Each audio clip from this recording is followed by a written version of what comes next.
எல்லாருக்கும் வணக்கம். என் பேர் ஷைலேஷ். நான் வந்து சினிமா ஸ்பைஸ் அப்படின்னு ஒரு மேகசின் அண்ட் வெப்சைட் அந்த கம்பெனியோட எடிட்டர் இன் சீஃப் பேசுகிறேன். நம்ம மேகசின் வந்து சின்ன மேகசின் தான், சென்னையில் மட்டும்தான் கிடைக்கும். இப்போ டிஜிட்டல் மேகசின் ஆக்கியிருக்கோம். மீடியா இண்டஸ்ட்ரியில் கிட்டத்தட்ட நான் ஒரு 15-20 வருஷமாக இருக்கேன் நான். ஸோ சினிமா வந்து என் காலேஜ் படிக்கும் போதுலேருந்து, ஸ்கூல் படிக்கும் போதுலேருந்தே வந்து எனக்கு சினிமானா ரொம்ப இன்ட்ரெஸ்ட். ஸோ பொதுவாகவே பார்த்தீங்கன்னா என்னைய மாதிரி மீடியாவில் இருக்கிற ஆட்கள், என்னோட கொலீக்ஸ் ஆகட்டும், ஜேர்னலிஸ்ட் எல்லாருமே ஆகட்டும், ஃபோட்டோகிராஃபர்ஸ் ஆகட்டும், சினிமா சார்ந்த யாருனாலுமே வந்து சினிமாவை வந்து நேசிக்காம வந்து இன்னைக்கு யாரும் சினிமாக்காக வேலை பார்க்க மாட்டோம். அது சினிமா டைரக்டர் ஆகட்டும், நடிகர் ஆகட்டும், நடிகை ஆகட்டும், மியூசிக் டைரக்டர் ஆகட்டும், எந்த டெக்னீஷியன் ஆகட்டும், எங்களை மாதிரி மீடியா ஆட்களும் ஆகட்டும், சினிமா பிடிக்கலன்னு வச்சுக்கோங்களேன், நம்ம சினிமா சார்ந்த ஒரு இண்டஸ்ட்ரியில வந்து நம்ம இருக்க முடியாது. எங்களோட வேலை வந்து பாத்தீங்கன்னா ஃபர்ஸ்ட் மேட்டர் என்னன்னு புரிஞ்சுக்கணும். நீங்க மீடியாக்காரங்க யாருமே வந்து சினிமா சாகணும்னு நினைக்கிறவங்க கிடையாது. சினிமாவும் நாங்களும் வந்து எப்படின்னா, சினிமாவை பேஸ் பண்ணி தான் இன்னைக்கு மீடியா இருக்கு. மீடியாவோட சப்போர்ட்டோட தான் சினிமா வந்து உங்களை மாதிரி பப்ளிக்லாம் ரீச் ஆகுது. ஸோ மீடியாவுக்கும் சினிமாக்காரங்களுக்கும் வந்து நல்ல ஒரு அண்டர்ஸ்டாண்டிங் இருக்கு. கிட்டத்தட்ட பாத்தீங்கன்னா நிறைய பிரஸ் மீட்ஸ்ல வந்து சினிமா ஸ்டார்களும் நாங்களும் வந்து பேசிக்கிற விஷயங்கள்லாம் வந்து பாத்தீங்கன்னா ரொம்பவே நட்பு சார்ந்த விஷயங்களா இருக்கும். இப்ப நான் ஏன் இந்த வீடியோ நான் பண்றேன்னா, ஜேர்னலிசம் அப்படிங்கிற ஒரு விஷயம் வந்து இட்ஸ் லைக் அன் எஜுகேஷன். ஒரு எப்படி நீங்க ஆர்கிடெக்ட மதிக்கிறீங்களோ, ஒரு இன்ஜினியரை மரியாதை கொடுத்து பாக்குறீங்களோ, அதே மாதிரிதான் ஒரு ஜேர்னலிசம் படிச்ச ஒரு ஜேர்னலிஸ்டும். ஏன்னா ஜேர்னலிஸ்ட் எல்லாருமே நாங்க வந்து சினிமா வந்து ரொம்ப லவ் பண்றோம். ஆனா சில ஜேர்னலிஸ்ட், கொட்டேஷன்ல போட்டுக்கோங்க, டபுள் கோட்ஸ்ல, அவங்க நான் ஜேர்னலிஸ்ட் சொல்லணுமான்னு எனக்கு தெரியல.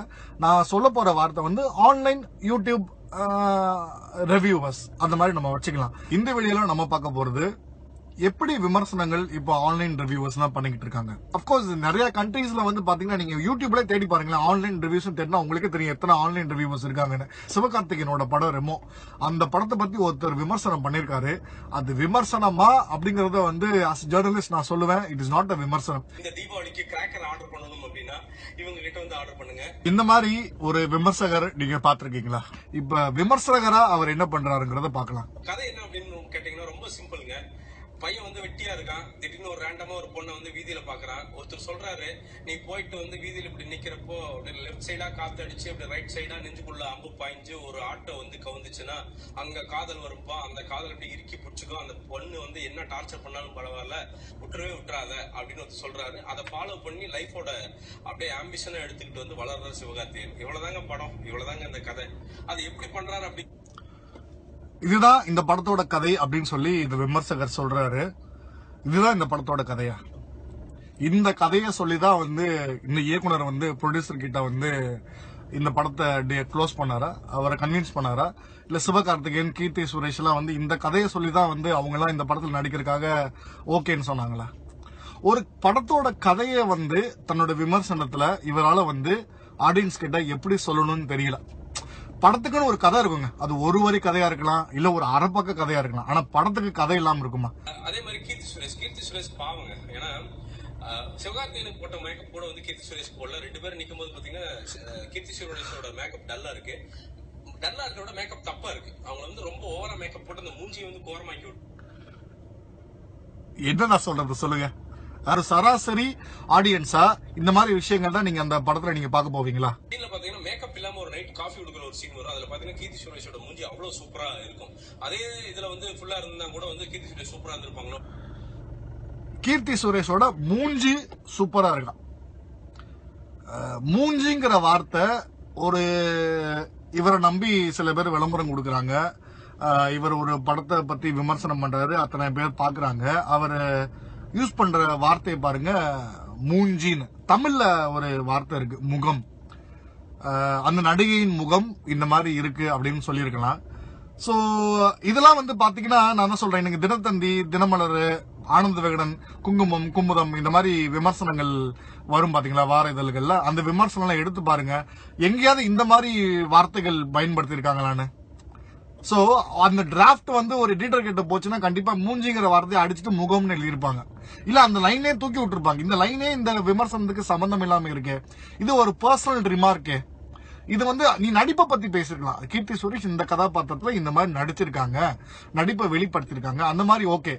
மூஞ்சி சூப்பரா இருக்கு, மூஞ்சி சூப்பரா இல்லைன்னா நம்ம என்ன விதத்துல என்ன ஆங்கிள் இந்த படத்தை நம்ம பாக்குறோம்? அப்படிலாம் ரெஸ்ட் பார்த்திருக்காருன்னா அப்ப கீர்த்தி சுரேஷோட மத்த விஷயங்கள்லாம் இவர் என்ன மாதிரி பார்த்திருப்பாருன்னு நான் சொல்லக்கூடாது. ஃபுல் மேக்கப்ல தான் இருப்பார் சிவகார்த்திகேயன். 24 ஹவர்ஸ் பாத்தீங்கன்னா பெண்ணா மாறிடுவார் நர்ஸா. சோ நைட் படுக்கும்போது நைட்டியோட படுக்கும்போது பாத்தீங்கன்னா 4 லேயர் மேக்கப்போட தான் தூங்குவாரு. ஆனா கீர்த்தி சுரேஷ் சந்தேகமே வருவாது, இவருக்கு இது ஆம்பளை தான் இல்ல இது வேற யாரோ அப்படிங்கிற ஒரு சந்தேகம் எதுவுமே எழாது. அப்படியே படம் போயிட்டே இருக்கு. சரி விடுங்க, அது கூட கமர்ஷியல் லாஜிக் அப்படின்னு கூட சொல்லிடலாம். எனக்கு தெரியல, இவர் சூப்பர்மேன் படம் பார்த்தாருன்னா என்ன சொல்லுவாருன்னு எனக்கு சந்தேகமா இருக்கு. அதாவது எப்படி இருந்தாலும் பறக்குறாரு, சூப்பர்மேன் எப்படி பறக்க முடியும், சூப்பர்மேன் எப்படி புல்லட் எல்லாம் பிடிக்க முடியும், இந்த மாதிரி விஷயங்கள்லாம் இவர் சொல்லுவாரா? ஏங்க அந்த படத்துல அவங்க ஒரு நர்ஸ் வேஷம் போட்டு அந்த பெண்ணை ஏமாத்துறதுக்கோ போறாங்க. அந்த பொண்ணை எப்படியாவது காதலிக்க வைக்கிறதுக்காக ஒரு கதாபாத்திரம், அது தப்பான கதாபாத்திரம் சரியான கதாபாத்திரம்ங்கிறது வேற. பட் அவரோட கதாபாத்திரம் நர்ஸ் வேஷத்துல இருக்காரு. அந்த பொண்ணு கூட இருக்கும்போது அவர் நர்ஸ் வேஷத்துல இருக்காரு. அப்படிங்கிறப்ப அவர் அடியாரா எப்படி மேக்கப் எல்லாம் கலைக்க முடியும்? மேக்கப் போட்டாதான் சிவகார்த்திகேயன் ரெமோ கதாபாத்திரமாவே மாறுறாரு. அப்ப மேக்கப்பே இல்லாம இருந்தாருன்னா அது சிவகார்த்திகேயன் தானே. இந்த படத்துல சிவகார்த்திகேயனை நம்ம சினிமால பார்க்கும்போது ஒரு நர்ஸ் மாதிரி இருக்காங்களா, ஒரு பொம்பளை வேஷம் போட்டு நர்ஸ் மாதிரி இருக்காங்களா, அவ்வளவுதான் மேட்ரு. அந்த படத்துக்குள்ள இருக்கிற ஒரு கதாபாத்திரம் சிவகார்த்திகேயன் ஆம்பளையா பொம்பளையா கண்டுபிடிக்காங்க. அந்த காலத்துல எங்களுக்குள்ள ஒரு மச்ச வச்சு மாறு வேஷம் எல்லாம் போட்டு நடிச்சிருக்காங்க. அந்த அளவுக்கு சினிமா முன்னேறி இருக்கு. ஆடியன்ஸா நம்ம ஏமாத்த முடியாது, நம்ம ஏமாத்துறதுக்கு நம்ம இன்னும் கொஞ்சம் கஷ்டப்படணும்னு சொல்லிதான் அவங்க எஃபர்ட் போடணுங்கிற மாதிரி தான் இந்த மாதிரிலாம் எஃபர்ட் போட்டு ப்ராஸ்தட்டிக்ஸ் பண்றாங்க, மேக்கப் பண்றாங்க. காமெடி பிளஸ் குணச்சித்திரம் அப்படிங்கறத சிவகார்த்திகேயன் ஸ்ட்ரென்த். ஆனா இதுல என்னன்னா பாக்கியராஜ் போய் ஆள் மனசுல சிவகார்த்திகேயன் தூங்கிட்டு இருப்ப சொல்லிட்டாரு, சார் பாஸ் என்ன பாஸ் காமெடி, நீங்க ஜெமினி கணேசன், கமலஹாசன், சிவாஜி கணேசன் இந்த காதல் கலவையெல்லாம் கலந்த ஒரு கலவை பாஸ், நீங்க நம்புங்க அப்படின்னு ஆள் மனசுல சொல்லுங்காட்டி எந்திரிச்சுட்டே வாங்க ஒரு ஃபுல் ஸ்விட்சா ஒரு காதல் படம் பண்ணுவோன்ட்டு சிவகார்த்திகேயன் இறங்கி பண்ணிருக்க. அப்படி அதுதான் இந்த ரெமோ. அதாவது சிவகார்த்திகேயன் இதுவரைக்கும் ஒரு காதல் படம் பண்ணலன்னு யாராவது நம்புவீங்களா சொல்லுங்க? அவர் நடிச்ச படம் எல்லாமே எடுத்து பாருங்க. எதிர்நீச்சல், வருத்தப்படாத வாலிபர் சங்கம், ரஜினி முருகன், எல்லா படத்துலயும் காதல் இருந்ததா இல்லையா? எல்லா லவ் சாங்ஸும் எவ்வளவு பெரிய ஹிட். இந்த படத்துல முதல் முறையா டைரக்டர் போய் அவரை கூப்பிட்டு நீங்க காதல் மன்னன் மாதிரி நடிங்கன்னு சொல்லியிருக்காரு.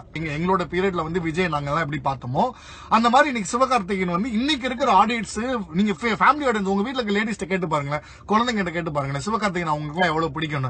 ஏன் பிடிக்கும்? காமிக் டைமிங், நல்ல ஃபேமிலி ஆடியன்ஸ் பிடிக்கிற மாதிரி அவர் கேரக்டர் நடிக்கிறாரு, லவ் ஸ்டோரிஸ் நல்லா பண்றாரு, நல்லா ரொமான்ஸ் பண்றாரு, சாங்ல நல்லா டான்ஸ் ஆடுறாரு. இங்க ஒரு டெலிவிஷன்ல ஒரு விஜயவா இருந்த ஒரு ஆளு இன்னைக்கு எவ்வளவு எஃபர்ட் போட்டு இன்னைக்கு இன்னைக்கு இந்த மாதிரி ஒரு படத்தை இவர் இன்னைக்கு விமர்சனம் பண்றாரு. இந்த விமர்சனம் அவர் சிவகார்த்திகேயன் நடிச்ச ரெமோ படத்தை விமர்சனம் பண்றதுக்கு, சாரி விமர்சனம் நான் சொல்ல மாட்டேன், ஏதோ ஒண்ணு பண்றாரு. அதுக்கு முன்னாடி இவருக்காக ஒரு விளம்பர கம்பெனி, ஒரு ஃபயர் ஒர்க்ஸ் கம்பெனி இவருக்கு காசு கொடுத்து நீங்க அந்த படத்துக்கு முன்னாடி இந்த விளம்பரத்தை போடுங்க, எங்களுக்கு ரீச் கிடைக்குன்னு கொடுத்துருக்காங்கன்னா அப்ப சிவகார்த்திகேயன் எந்த அளவுக்கு எஃபர்ட் போட்டு இன்னைக்கு ரீச் ஆயிருக்காரு. அவர் ஒரு ஹார்ட் ஒர்க் இல்லாம ஒரு எஃபர்ட் இல்லாம இல்ல ஆக்டிங் தெரியாமலா பண்ணிருக்க போறாரு. பிளஸ் என்ன ஸ்கிரிப்ட் அவர் நடிக்கிறான்னு அவருக்கு தெரியாதா? என்னங்க நீங்க? கீர்த்தி சுரேஷ் காதல் எக்ஸ்பிரஸ் பண்ண ஒன்னா கத்துவாங்க, இல்லன்னா அப்படியே ரொம்ப இந்த பேட் சவுண்ட் அப்படின்னு சொல்லுவாங்க, அல்ட்ரா சவுண்ட், அந்த மாதிரி அந்த சவுண்ட்ல பேசுவாங்க. பேட் சவுண்ட், அல்ட்ரா சவுண்ட் புரியல. கிறிஸ்டோபர் நோலனுக்கே இந்த பாஷை புரியாதுன்னு நினைக்கிறேன். அதாவது நீங்க டார்க் நைட் படம் எல்லாம் பாத்திருப்பீங்க, அந்த டைரக்டர் தான் சொல்றேன் நாங்க. அவருக்கே இந்த பேட் சவுண்ட், அல்ட்ரா சவுண்ட் இதெல்லாம் என்னன்னு தெரிஞ்சிருக்காதுன்னு நினைக்கிறேன். என்ன சவுண்ட் எல்லாம் விமர்சனம் பண்றாருங்க, கீர்த்தி சுரேஷோட வாய்ஸ் எல்லாம் விமர்சனம் பண்றாரு. சார் பெரிய ஆளுங்க, நாங்களாம் இது வரைக்கும் அப்படிலாம் பண்ணதே கிடையாது. இது வரைக்கும் எந்த படத்துல நடிச்ச ஒரு ஹீரோயினோடைய வாய்ஸ் எல்லாம் நாங்க இப்படிலாம், அப்கோர்ஸ் சிம்ரனுக்கு டப்பிங் பண்ண அவங்க வாலி படத்துல நாங்க விமர்சனத்துல அப்ரிஷியேட் பண்ணிருக்கோம். பட் இந்த மாதிரி எல்லாம் நாங்க அல்ட்ரா சவுண்ட் இந்த சவுண்ட்லாம் ஞானிங்க. சினிமாட்டோகிராஃபி ஆக்சுவலா பிசி சோழரோட சினிமாட்டோகிராஃபிக்கு சிவகார்த்திகேயன் தாங்கல, அதுதான் உண்மை. ஏன்னா அவருடைய என்ன மாதிரி ஒரு ஸ்டேட்மெண்ட் இது? பிசி ஸ்ரீராமோட சினிமாட்டோகிராஃபி எக்ஸ்பர்டைஸுக்கு சிவகார்த்திகேயன் செட் ஆகலையா? சிவகார்த்திகேயன் ஃபேன்ஸோ இல்ல ஒரு நார்மல் ஒரு போட்டோகிராஃபி தெரிஞ்சவங்க, சினிமாட்டோகிராஃபி தெரிஞ்சவங்க சிவகார்த்திகேயன் ஸ்கிரீன்ல எவ்வளவு சார்மிங்கா இருக்காரு, எப்படி இருக்காரு, அது ஸ்கிரீன் பிரசன்ஸ் எப்படி இருக்கு சிவகார்த்திகேயனுக்கு. நான் சிவகார்த்திகேயனுக்கு ஜால்ரெல்லாம் அடிக்கலங்க, இந்த படத்துல சிவகார்த்திகேயன் பத்தி நான் பேசுறேன், ஓகேவா? சிவகார்த்திகேயன் இந்த படத்துல ஸ்கிரீன் பிரசன்ஸ் இருக்கா இல்லையாங்கிறது பாக்குறவங்க தான் சொல்ல முடியும். ஒரு சினிமாட்டோகிராஃபர் ரிவ்யூ பண்ணா கூட இந்த மாதிரி ரிவ்யூ பண்ண மாட்டாருன்னு நினைக்கிறேங்க. சிவகார்த்திகேயன் எனக்கு எல்லாத்துலயும் ஓகேங்க, ஆனா ஒரே ஒரு டயலாக் பேசினாரு, உண்மையாலுமே எனக்கு சிவகார்த்திகேயன் இவருக்கு எல்லா விதத்திலையும் ஓகேவா? நீங்க ஏன் சிவகார்த்திகேயன் பாக்குறீங்க? சிவகார்த்திகேயன் நடிச்ச கதாபாத்திரத்தை பாருங்க, அந்த கதாபாத்திரத்தை விமர்சனம் பண்ணுங்க. அதுக்கப்புறம் சிவகார்த்திகேயன் அந்த கதாபாத்திரத்தை நல்லா நடிச்சிருக்காரா, நல்லா நடிக்கலையா? இது சிவகார்த்திகேயன் எல்லாத்துக்கும் ஓகேன்னா இவர் என்ன சிவகார்த்திகேயனை கல்யாணம் பண்ண போறாரா? இது வந்து விஜய் டிவில போடுவாங்க, திருப்பி திருப்பி ஒரு டயலாக் ஒன்று சொல்லிட்டு இந்த விஷயத்த விஜய் டிவில திருப்பி திருப்பி போடுவாங்க அப்படின்னு ஒன்று சொல்லுவாரு. உடனே ஆடியன்ஸ் எல்லாம் பயங்கரமா சிரிச்சாங்க. ஓகே, அவர் வந்து சிவகார்த்திகேயன் வளர்ந்துட்டாரு, இன்னைக்கு விஜய் டிவி கலாய்க்கலாம், ஓகே. பட் அது வந்து தாய் வீடு. இப்ப எனக்கு அது தாய் வீடு கிடையாது. என்ன வந்து விஜய் டிவி வளர்க்கல, என்ன வந்து எடுத்து எனக்கு ஃபர்ஸ்ட் சான்ஸ் கொடுத்து என்ன வளர்க்கல. அவங்க வந்து ஃபர்ஸ்ட் ஒரு சான்ஸ் கொடுத்து வளர்த்து இவங்களை கொண்டாடின ஒரு டெலிவிஷன் தான் வந்து அந்த விஜய் டிவி. எனக்கு 1000 அதாவது உங்க எல்லாருக்குமே கொஞ்சம் ஹியூமர் சென்ஸ் இருந்ததுன்னா அந்த சீன் நீங்க தியேட்டர்ல பார்க்கும்போது கண்டிப்பா அதை புரிஞ்சுக்குவீங்க. அதாவது ஒரு அவார்ட் ஃபங்க்ஷன்ல சிவகார்த்திகேயன் வந்து அந்த அவார்டு வாங்கும்போது ரொம்ப இமோஷனல் ஆகி கொஞ்சம் அழுதுட்டாரு. அந்த அந்த அந்த கிளிப்பை வந்து பாத்தீங்கன்னா அவங்க ப்ரொமோக்கு நிறைய இடம் யூஸ் பண்ணாங்க. அதே நிறைய பேர் வந்து நம்ம யூடியூப்லயே பாத்தீங்கன்னா அந்த மெம்ஸ் எல்லாம் கிரியேட் பண்ணுவாங்க பாத்தீங்களா, அந்த மாதிரி போடும் போது சிவகார்த்திகேயன் அழுதுனதை வச்சு விஜய் டிவி ஓட்டிட்டாங்கன்னு சொல்லி அதை வச்சே நிறைய பேர் ஸ்பூஃப் எல்லாம் பண்ணிருக்காங்க. ஒரு நடிகர் தன்னை நிறைய பேர் வந்து அந்த அந்த அந்த நடிச்ச அவரு அந்த அவார்ட் செரமனில அழுத ஒரு காட்சிய விஜய் டிவி திரும்ப திரும்ப போட்டு காமிச்சதை வந்து அதை புரிஞ்சுக்கிட்டு அதை ஒரு பாசிட்டிவா எடுத்துக்கிட்டு அதை எந்த அளவுக்கு ஸ்போர்ட்டிவா எடுத்துக்கிட்டு அவர் வந்து அவரோட படத்திலே வந்து அந்த சீனை வந்து அவரே தன்னைத்தானே கலாச்சிக்கிறாரு. சோ அந்த ஒரு ஹியூமர் சீனை வந்து இவரால புரிஞ்சுக்க முடியல. விஜய் டிவி தாய் வீடுங்கிறாரு, இவரோட தாய் வீடு விஜய் டிவி இல்லங்கிறாரு. விஜய் டிவி நடத்துறவங்க கூட அந்த சீனை பார்த்து ரொம்ப ஜாலியா சிரிச்சிருப்பாங்க. இன்னைக்கு இண்டஸ்ட்ரியில நிறைய பேர் பிராட் மைண்டடா இருக்காங்க. அந்த ஸ்பூஃப் எல்லாம் எங்க தமிழ் படம்னு ஒரு படம் வந்தது, அமுதன் சார் எடுத்தது, நம்ம மிர்ச்சி சிவா நடிச்சது. அது ஹிட் ஆச்சா இல்லையா? நல்ல ஒரு வரவேற்பு, ஆடியன்ஸ் மத்தியில நல்ல வரவேற்பு. ஹாலிவுட்ல எவ்வளவு ஸ்பூஃப் படம் வருது. இன்னைக்கு எங்கேயோ போயிட்டு இருக்கு சினிமானா. இன்னைக்கு இண்டஸ்ட்ரிக்காரங்க எல்லாம் வந்து அந்த அளவுக்கு பிராட்பேண்ட் ஆயிட்டாங்க. எல்லாருமே வந்து ஃபேன்ஸ் கிட்ட ட்விட்டர்ல பேஸ்புக்ல இன்டராக்ட் பண்ற அளவுக்கு இன்னைக்கு வந்துருச்சு. முந்திலாம் வந்து ஒரு ரசிகர் வந்து வீட்டு வாசல்ல தவம் கிடக்கணும் ஒரு சினிமா நடிகரை பார்க்கணும்னா. இன்னைக்கெல்லாம் சினிமா நடிகர் ட்விட்டர்ல இருக்காங்க, பேஸ்புக்ல இருக்காங்க. ஜென்ரேஷன் மாறிடுச்சு, எல்லாரும் டெக்னாலஜி யூஸ் பண்ண ஆரம்பிச்சிட்டாங்க. தன்னோட வாழ்க்கையில நடந்த ஒரு விஷயத்தையே வந்து அவர் கலாய்ச்சி அந்த படத்துல பண்றாருங்கிறத வந்து புரிஞ்சிக்க கூடிய ஒரு ஹியூமர் சென்ஸ் இல்லாத ஒரு பர்சனாலிட்டியா இருக்காரு. அது விமர்சனத்துல அதை போய் தப்புன்னு சொல்லி விஜய் டிவி காரங்களும் இதை பத்தி நினைக்க மாட்டாங்க. பிரச்சனைகள் இருக்கும் விஜய் டிவியோட, இவங்க தப்பு. ஆனா சிவகார்த்திகேயன் அப்படிங்கிற மனுஷன் பிரச்சனையே இருந்தாலும் ஒரு பப்ளிக்கா வந்து ஒரு டிவி வந்து அப்படி கலாய்க்க வேண்டிய அவசியம் கிடையாது அப்படிங்கிறது என்னுடைய தாழ்மையான கருத்துங்க. அது ரொம்ப வந்து ஒரு மாதிரியா இருந்துச்சு, பாவம். அவங்க அதாவது ஆரம்பத்துல இருந்து இவரோட கருத்துக்களை மட்டும் தான் சொல்றதே தவிர இவரோட விமர்சனத்தை இது வரைக்கும் சொன்ன மாதிரி எனக்கு தெரியல.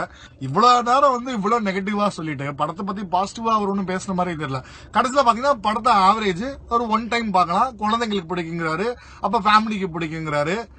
விமர்சனம் நான் திருப்பி சொல்ல வேண்டிய வார்த்தை, இந்த விமர்சனம் இவர் பண்ற விஷயத்துக்கு எனக்கு ஒரு பேர் கிடைக்கல. அதை போய் நான் இப்ப விமர்சனம் நான் சொல்லிக்கிட்டு இருக்கேன். நான் அதனாலதான் சொல்றேன், ஒரு வார்த்தை இருக்கு, கன்ஸ்ட்ரக்டிவ் கிரிட்டிசிசம். எந்த ஒரு ரிவ்யூ வரும், ஒரு பேப்பர்ல நான் என்ன ரிவ்யூ பண்ண போறேன் இந்த படத்தை பத்தி அப்படிங்கறத நீங்க ஒரு பேப்பர்ல எழுதி முடிச்சிட்டு அதுக்கப்புறம் அந்த எழுதுனதை வச்சு நீங்க பேசுனீங்கன்னா கண்டிப்பா வந்து ஒரு பெட்டர் ரிவ்யூ கிடைக்கும். Plus you will make sense. நீங்க என்ன பேசுறீங்க, நம்ம வாட்டில வாயை திறந்துட்டு என்ன வேணாலும் பேசிட்டு போக முடியாதுல்ல. மக்கள் நம்ம நிறைய பேர் பாக்குறாங்க, நம்மளுக்கு இத்தனை வியூவர்ஸ் இருக்காங்கன்னா அப்ப இன்னும் நீங்க ரெஸ்பான்சிபிளா பண்ணணும். ஒரு படத்தை விமர்சனம் பண்ணும் போதும் நம்மளுக்கு ஒரு சோசியல் ரெஸ்பான்சிபிலிட்டி இருக்கு. என்ன மாதிரி அந்த படத்தை பத்தி விமர்சனம் பண்ணணும் அப்படின்னு. ஏன்னா அந்த படம் வந்து ஒருத்தரோட குழந்தை, அவர் மைண்ட்ல வச்சிருந்த ஒரு ஐடியாவை அதை டெவலப் பண்ணி அதை ப்ராசஸ் பண்ணி இன்னைக்கு அதை ஒரு ப்ராடக்ட் ஆக்கி நம்ம கிட்ட கொண்டு வந்து கொடுக்கறாங்க. நீங்க இதை பார்த்துட்டு பிடிச்சிருக்கு பிடிக்கலன்னு சொல்லுங்க. அதே மாதிரி விமர்சனம் பண்றதுக்கும் ஒரு ஃபார்மேட் இருக்கு. அந்த ஃபார்மேட்டை தெரிஞ்சுக்கிட்டு நல்லபடியா விமர்சனம் பண்ணீங்கன்னா இன்னும் நிறைய பேர் வந்து உங்களை கண்டிப்பா வந்து உங்களை பாராட்ட போறாங்க. அதே மாதிரி சினிமாவை வந்து நம்ம வந்து யாரும் வந்து நம்ம விமர்சனத்தால வந்து நம்ம சினிமாவை கொண்டு வந்துச்சுக்கோங்களேன். நாளைக்கு நீங்க சினிமாவை பத்தி விமர்சனம் பண்றதுக்கு சினிமாவே வரலனா எப்படி நீங்க ஆட் போடுவீங்க உங்க வீடியோக்கு முன்னாடி?